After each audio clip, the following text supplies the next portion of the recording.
ছাত্র জনতার তীব্র আন্দোলনে গত বছরের ৫ আগস্ট ক্ষমতাচ্যুত সাবেক প্রধানমন্ত্রী শেখ হাসিনার অবৈধ সম্পদের অনুসন্ধান শুরু করেছে দুর্নীতি দমন কমিশন দুদক। রোববার এ বিষয়ে দুদক থেকে অনুসন্ধান টিম গঠন করা হয়েছে। সংস্থাটির উপপরিচালক মাসুদুর রহমানকে প্রধান করে গঠিত টিমকে অনুসন্ধানের দায়িত্ব দেওয়া হয়েছে। দুদকের ঊর্ধ্বতন একটি সূত্র বিষয়টি নিশ্চিত করেছে। অনুসন্ধানকারী দল শেখ হাসিনার স্থাবর অস্থাবর সম্পদের হিসাব ও তার আয়কর নথির যাচাই বাছাই করে প্রকৃত তথ্য উদ্ঘাটন করবে। এর আগে প্লট জালিয়াতি, বিদেশে অর্থ পাচার, প্রকল্পের অর্থ লুটপাটের একাধিক অনুসন্ধান দুদকে চলমান রয়েছে।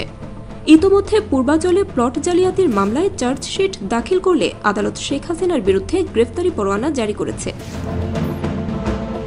গত ১০ মার্চ পূর্বাঞ্চলে ৬০ কাঠা প্লট বরাদ্দ নেওয়ার প্রমাণ পাওয়ায় ক্ষমতাচ্যুত সাবেক প্রধানমন্ত্রী শেখ হাসিনা ও তার বোন শেখ রেহানার পরিবারের সদস্য, সাবেক প্রতিমন্ত্রী শরীফ আহমেদ, প্রধানমন্ত্রীর সাবেক একান্ত সচিব সালাউদ্দিন এবং জাতীয় গৃহায়ন ও গণপূর্ত মন্ত্রণালয়ের ১৪ কর্মকর্তার বিরুদ্ধে পৃথক ৬টি অভিযোগপত্র বা চার্জশিট দিয়েছে সংস্থাটি, যা আমলে নিয়েই আসামিদের বিরুদ্ধে গ্রেফতারি পরোয়ানা জারি করেন আদালত।